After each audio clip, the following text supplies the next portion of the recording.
La verdad que es muy difícil abarcar en un libro de 300 páginas una vivencia de 12 años. Es muy difícil, incluso Sebastián dijo que el libro iba a quedar como de 900 páginas. Y alguien le dijo, pero mira, los salvadoreños no leen mucho, le dice. Entonces dice él, bueno, hagamos un libro digerible, dice, dejémoslo de 300 páginas. Pero yo voy a eso de que cuando tú ya estás depurado de todas esas rencillas, rencores, rabias y cosas que uno pudo haber, o que alguien pudo haberte inculcado y tú no fuiste capaz de acumularlo porque tu visión siempre fue otra, porque como dicen, no importa en qué multitud andes, siempre puedes conservar, incluso lejos de la multitud, tu verdadera esencia individual. Porque lo que una multitud lo primero que hace es que anula el potencial individual, ¿verdad? Entonces esa es una cosa que aunque no lo podés decir en ese momento de conflicto, de lo que sea, hay cosas que no las puedes preguntar, porque también te vuelve sospechoso, ¿verdad? La curiosidad tuya puede despertar la curiosidad de un mando, que por qué preguntás. Me imagino que en la Fuerza Armada también a la hora de una orden. Yo he tenido ese tipo de historias ahí, me andan preguntando tanto esto otra vez. Exacto, ¿verdad? Pero me siento confiado del trabajo que hemos logrado muchos, porque no fui mío. Y bueno, así fue como fui a dar a Honduras. Y de hecho te iba a decir que el primer recibimiento que nos dieron en ese campamento de la guerrilla en la casa de Don Julio, que te hablo, el primer recibimiento fue un helicóptero de uno que tenía una cola que parecía de estas columnas de escuela, un helicóptero francés. Antiguo, de aquellos que salían en la televisión. Güey, no sé qué, y que hacen un gran ruido. Vaya, ese helicóptero ahí, así se quedaba así, mira, sobre la casa, rafagueando. ¿Y cuál resistencia? Pues no habían armas, pues.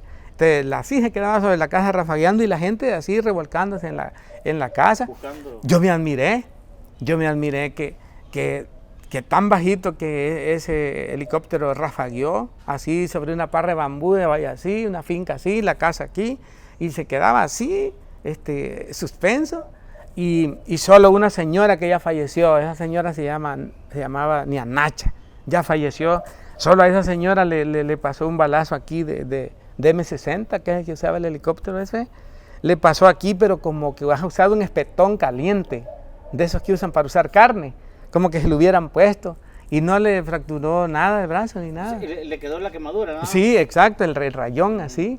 Y ese fue el recibimiento que nos dieron. Vio, digamos. Sí, al solo que ya abandonamos la casa. Bueno, y en la casa también yo ya había oído balazos de G3, porque la guardia rafagueó una vez la casa, y cómo tronaban los balazos en la pared, mire, en la teja. Ah, la casa. Sí, y mi papá de un bracito así me llevaba sobre un cañal, porque mi padre cultivaba caña, sobre un bracito me llevaba así, en el cañal. ¿Y los demás hipotes? Ay, los demás huyendo, como cada quien, usted sabe que a la hora de una balacera... usted la ahorró.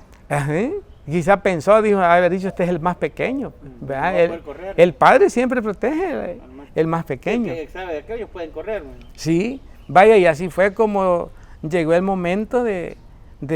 Y se van para allá, lo llevan para allá, para Coromoncagua. Sí, después de tanto andar allí, huyendo en lugares así, caminábamos de noche, sin alumbrar, ahí aprendí a caminar de noche, unos cafetales bien oscuros que hay en ese cerro Cacahuatí, que creo que usted anduvo por ahí. ¿Va? Y no me deja mentir que hay unos lugares bien oscuros ya a las 6 de la tarde, imagínese ya de madrugada, sí. Entonces, y sin alumbrar, entonces había que agarrarse así como del chongo de la mochila de otra para no perderse, ¿verdad? Y bueno, llegó el momento en que lo que no me gustó es que me mandaron para el refugio y me mandaban con alguien que no era mi familia, o sea que mi familia quedaba ahí, en el cerro Cacahuatique, y a mí me mandaban con una señora que no era mi familia, pues. Entonces yo dije, pero mataron a mi madre, y tú sabes que la madre de uno es la madre, punto, ¿va? Entonces yo dije, me da igual que me maten a mí, y decidí no cruzar la frontera, y a donde fuera que me regresara, no me importaba. Yo quería regresarme, no cruzar la frontera. Desde Chipote, Bichito tomó esa, o sea... Sí. La pérdida de su madre lo hizo pensar eso. Exacto, y los hermanos también que había perdido. Y así fui a dar allá por Huateca. Vi que en ese lugar de Huateca había un lugar que... ¿Quién te llevó ahí?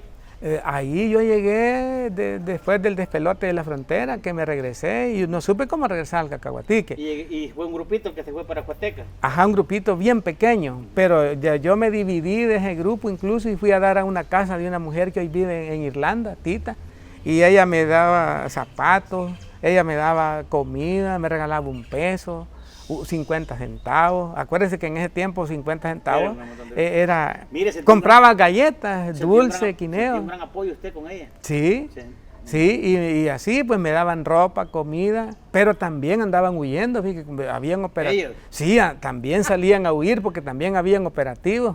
Y por eso es que le iba mencionando al inicio que habían lugares con nombres así, el extranjero, la embajada, Piedras Bellas. Yo creo que yo, si vuelvo a ese lugar, pasé por un lugar de aguas calientes, unos encuentros de 2 ríos, y ahí habían aguas termales, ajá, no sé cómo se llaman esos ríos, es adelante de Huateca. Esos son los recuerdos que tiene ajá, cuando anduve ahí, y allí conocí a ya había guerrilla ahí también, porque Paco andaba por esa zona. Y este Paco, fíjese que a veces me llevaba a caminar con él. Él andaba, creo que andaba una carabina, y andaba así entre la población. Y la población le decía, Paco le decía, lleve para el niño que anda con usted, lleve guineo, le decía, lleve mandarina, lleve mango, lleve tortillas. Pues lo que le quiero decir es que este Paco, un gran amigo, cayó en el despelote que se armó en el 81. La ofensiva del 81, se metió, ya en combate, en Gotera, cuando la guerrilla atacó Gotera, la pista y todo eso. Yo estaba ahí en un lugar que se llama Pueblo Viejo de Yoloequín todavía, ¿va? Todavía no, así ya había regresado de estar de no cruzar la frontera. Y cuando la guerrilla atacó Gotera, con mi papá estuvimos viendo de un cerro así, mire que Gotera quedaba así. Y se veían las trazadoras, las de la .50, no sé, o luces de mortero. Un cerro que está atrás que se mira atrás de la... En la ruta hacia Chilanga, en la ruta hacia arriba de Chilanga. Por ahí, hacia arriba estábamos nosotros. Entonces con mi papá vimos todo ese despelote. Mire, ahí cuento en el libro yo, cuando traían como más de 18 guerrilleros que traían en hamacas. Yo creo que la mayoría eran heridos graves para haberlos traído en hamaca. No podían. No, y la mayoría creo que murieron. Hoy después me contó una señora que habían quedado enterrados en un cerro que le dicen Cerro La Campana. Y la mayoría habían quedado enterrados. Vaya, lo que le quiero decir es que después de que yo me acordaba de eso, traje este recuerdo porque Paco allí cayó en ese ataque. Paco era el que le llevaba.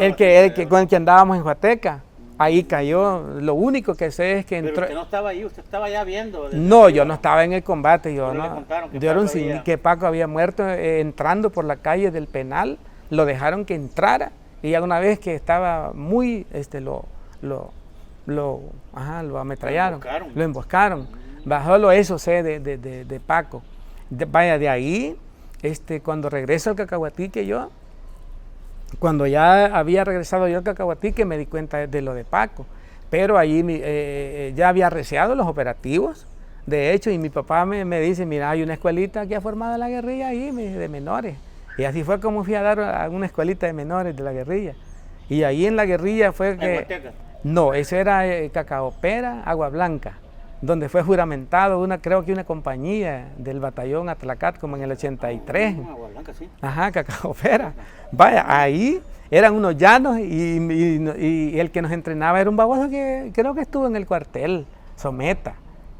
Nos entrenaba así como rodar. ¿Estaba el entrenamiento militar? Sí, cómo rodar, cómo parapetarse, cómo cargar una persona herida. Y arrastrarse. Ajá, le dábamos 12 vueltas a una cancha de fútbol trotando y las últimas 3 vueltas era quién corría más.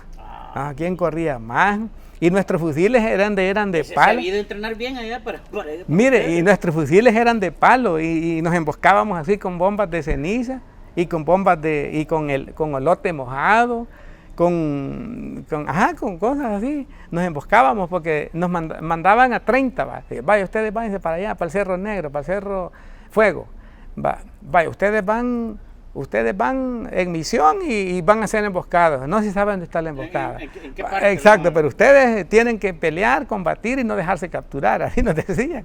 Porque el que se dejaba capturar le pegaba una gran vergueada. Vos no entrenaba bien, porque Sí. recuerdo de los militares que decían la última semana de sobrevivencia. Cabal. No lo capturen. Entonces, así fue, mire, ve. Pero ¿quién diablos se imaginaba que una guerra iba a prolongarse tanto? Porque los adultos decían que esa guerra que comenzaba iba a durar como 2 años. Ajá. Eso es lo que decían las personas adultas, mire, ve. Y yo ya tenía 11 años ahí en la escuelita de menores. Ya tenía 11 años. Ya tenía más. Mire, una pregunta antes de seguir con eso. ¿Usted nunca se le cruzó por su mente de que el país así iba a ser toda la vida? Bien, porque uno sentía un clima bien, que es la muerte tan normal.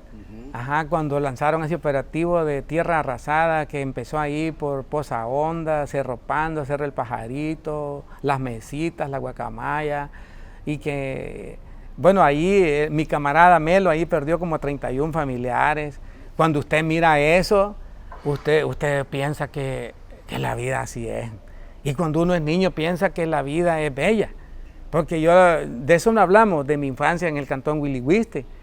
Pues, mi vida hasta los 8 años fue bella ahí, pues. Porque acuérdese que uno de niño acompaña a sus hermanos que van a agarrar cangrejos, que van a agarrar mojarras. Tal vez no tiene carritos, no tiene bicicleta, pero se divertía de otra manera. Exacto, Infancia, sí, la alegría de uno, no sé si usted lo recuerda, pues la alegría de uno era ir a buscar mangos con sus niños vecinos, ir a bajar marañones, ir a salir con un día y cazar algún pájaro, quedarse en un charco ahí, en un río mojándose los pies, lo que fuera, aguantar una lluvia en el potrero. Y era divertido. Exacto, y eso era, Era bonito. era bello, pues, que usted piensa que el mundo es así.